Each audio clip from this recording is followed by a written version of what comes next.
So Matisyahu was in Spain recently, and they wanted to ban him because they wanted him to declare about himself that he was anti-Israel and was wanted to boycott Israel. No, no. More importantly, what they wanted was him to recognize a Palestinian state. They wanted him to officially support and endorse. That's the most explicit thing that they demanded of him, and he refused to do so. So I think this is an issue that's been going on, is that there's a question, and I actually read an article recently that spoke about whether are you a Jewish artist or are you a Jewish artist that just happens to like art. Mm-hmm. And I think in Matisyahu's case, he's because he was seen as such a Jewish, superstar and as a huge like Jewish singer and everything that people always look up to him like, yo, he's one of us. Yeah.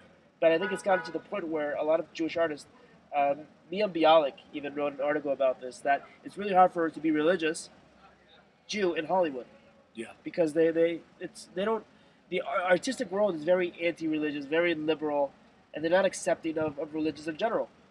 There are obviously religious artists and stuff, but in general, the majority of people that are involved in art are not religious, are not people with faith.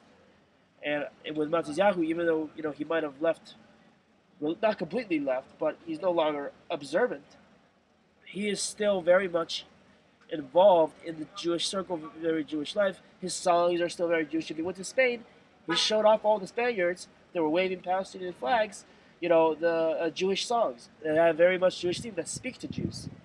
Yeah. Well, look. I mean, there's a debate whether like the boycott, divest, and sanctions movement, which is called BDS, is anti-Semitic, which is really they mean is anti-Jewish.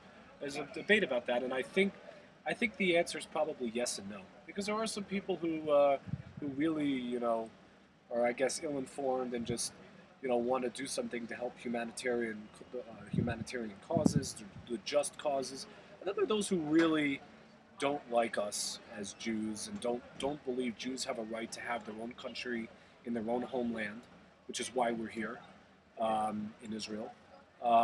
And I think that this aspect of BDS or this branch of BDS is probably you could push as probably anti-Jewish. Because what they did is they specifically focused on the Jewish artist. Said we want you, not all the artists. If they demanded all the artists, then you probably couldn't make that argument. But they focused on him, Matisyahu. We want you to ask to openly endorse a Palestinian state, and if you don't, you're not going to be invited. I think that probably demonstrates an anti-Jewish branch of BDS, which pressured the concerts. Yeah, think about it. They would never tell a Chinese person, "I want you to accept Tibet." Yeah, and don't ever go to a Spaniard and be like, "I want you to accept Castellón and Barcelona as its capital in Spain." yeah, Or you never see a British guy be told like, "You should say that Northern Ireland should be free." But no, it's yeah. just the Jews. And I think to summarize it all, it was all very anti-Semitic. It was all there's no other artist should be able to have any politics. When it comes to art, it should just be art, and no politics should be involved.